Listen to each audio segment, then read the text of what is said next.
Alam niyo guys, meron talaga mga taong kung makapagpuna sa'yo, akala mo ang layo na ng narating nila.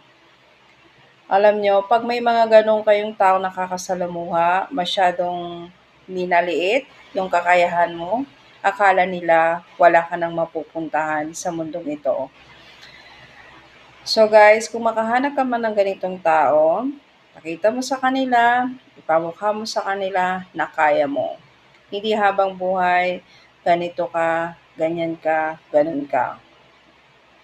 Para sa akin, yung mga taong nalalait ng ganito, okay lang. Maging inspirasyon ko sila sa buhay ko at lalo ko pang sisipagan at gagalingan pa.